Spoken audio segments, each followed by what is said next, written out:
Hey, what's up, you guys? We are on the illustrious Clark Atlanta University campus, and I'm here with. Jaravon Dunson, sophomore business administration major with a concentration in marketing, also part-time barber. Okay. So a question I got for you is, how do you balance your academic responsibilities with your work as a barber?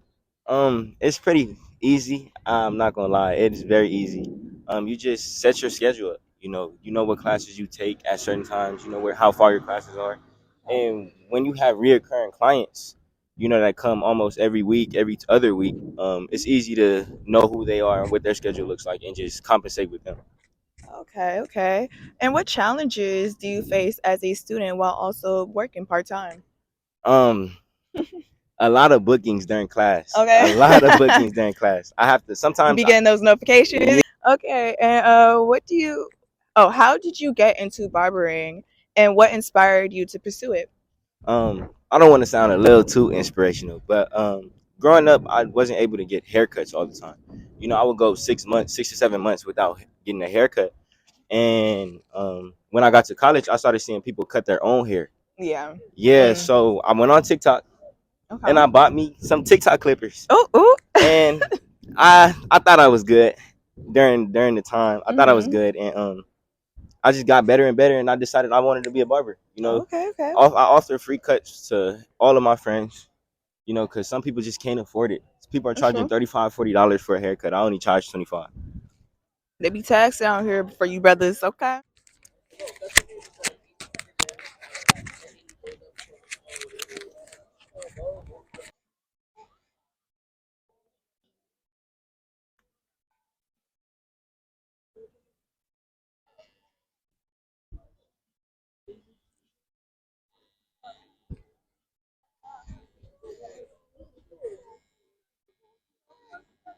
While you're cutting, Hmm. how does being a barber at an HBCU differ from cutting hair at other places? Are there Um, cultural nuances that you encounter?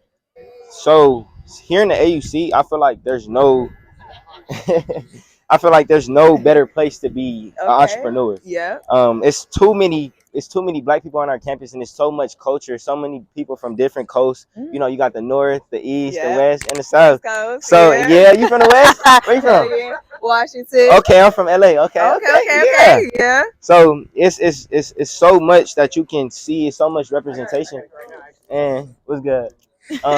Like for example, this is my cymbal player in the band. I call him Prodigy. Okay. Oh, Yeah, not prodigy. this Prodigy right here. Mindless behavior. Uh Okay. huh. Okay. let me stop. Yeah. And he just it's different. Being Mhm. able like no, you can't do this at a PWI. You can't just sit Definitely can't. outside and cut hair. I know PWI, and you can't just see a whole bunch of people just selling stuff at a PWI. Exactly. Black excellence going Yes. on. So Yep. On a Thursday. yes, on a Thursday, a random Thursday. We Mhm. didn't even know this was going on. Nope. Hmm. Okay. So this next question I have is, what do you think is the role of a barber in an HBCU community? In the HBCU community, Yeah. I think, I think genuinely, I think it means the most. Mhm. Especially here at Clark and at Mhm. Morehouse as well. Yeah. As in the barbershop growing up, that's where we can talk to a lot of older men about a lot of our problems. We can talk to a lot of older men about Yes. sports. Like, did you just see the trade that just happened yesterday? Oh. The Kyle Kuzma trade, bro. Oh. I'm telling you, like you'll be able to Oh. talk to a lot of different clients and a lot of different older men about advice that you would never think that you would hear from any your barber. Okay. So Okay. I feel like just being insightful and just being able to supply my clients, also my friends, because a lot of my clients are my friends, Uh-huh. with advice that they need. I feel like it's very important in the HBCU Speaking community. about black barbers and growing up and everything, barbers have long been an important part of the black community. Hmm. Speaking like emotionally, physically, and just mentally. Like it's just freeing to go to someone to do your hair, and Hmm. it's a spiritual thing as well. Yeah. What does being a barber mean to you in the context of your culture and community identity? Um, I kind of feel like a father a little bit. Oh, okay. Yeah, I kind of. I kind of feel like and the only reason I say that is even though me and my father don't talk now, Mhm. back when I was a young child, my father used to cut my hair. Okay. Um, and he used to just put me on game, like the same way I say like whenever my clients have advice, Hmm. or they need advice, Yeah. it was kind of like that. I feel like it was just a more back and forth, or not even a father, more like an older brother, or just a brother in general. Okay. So To the shop. Okay, okay. yeah. And growing up, going to the shops, the beauty salons, and everything, it's just like something about the community that just like brings wholesome, like Hmm. warm vibes. Yes. Mm. What do you hope your peers or future clients take away from their experience with you, both as a student and as a barber? Um, to never come to me again. Oh, And what I see, and what I mean by that is, I offer all my clients a way to cut hair. Like I'm always willing to teach them how to cut their own hair. oh, oh, I don't okay. want my clients to ever come back to me. Oh, wow. I want y'all to be able to, especially you. Oh, I want y'all to be able to come home and see your son need a haircut and just be oh. like, oh yeah, I'm finna cut your hair. Yeah, okay, And then okay. when he comes to school the next day, everybody like, oh, you fresh? Who you get? Like, yeah. So Okay. that's what I want from my clients. I just want them to never come back to me and Okay. just learn how to cut their own hair and me teaching them. Okay, okay. From a business perspective, yeah, I know that doesn't sound too objective, like, oh, you're losing money, you're missing out on money. But like I said before, a lot of my clients are my friends. You know, I started this because I wanted to cut my own hair. So I just want them to be able to, be able to learn to love how to cut hair, learn to love yourself, basically, because that's pretty much what I learned to do. Like, like I stress myself out so much cutting other people's hair. Like I said before, I skipped classes, and I put myself at risk. But that's because I fell in love with barbering, and I fell in love with. I feel like I'm taking care of myself as well as I'm taking care of them, because as a barber, I feel like a haircut is a man's makeup, and Oh, that's yes. what everybody Yeah. says. So it's like you're in charge. You're pretty much right now you're in charge of how they look for the next 2 weeks. So I just want them to be able to, be able to control their own destiny, and be able to cut somebody hair.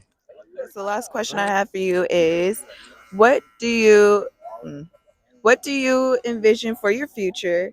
Do Hmm. you see yourself continuing barbering after you graduate, or do you have other career aspirations? So my ultimate goal is to be an entrepreneur, but Okay. I want to have multiple companies.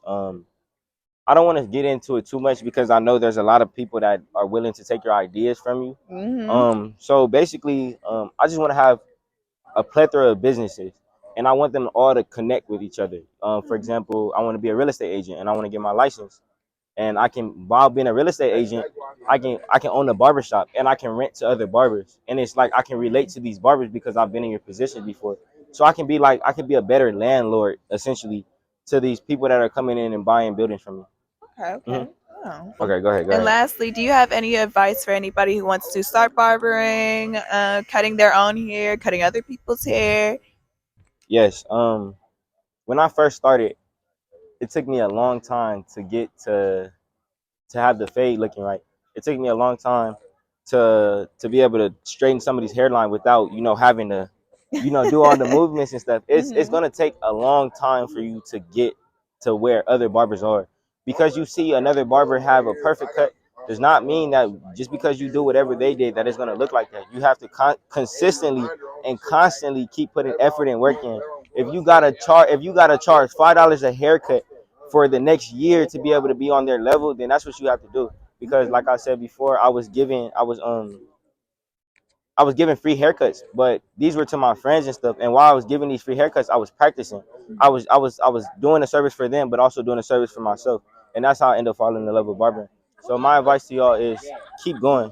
I know that applies to everything in life, but just keep going and just fall in love with what you're doing. Be a barber for your own reasons. Don't be a barber for my reasons, because my reasons might not be his reasons. So yeah.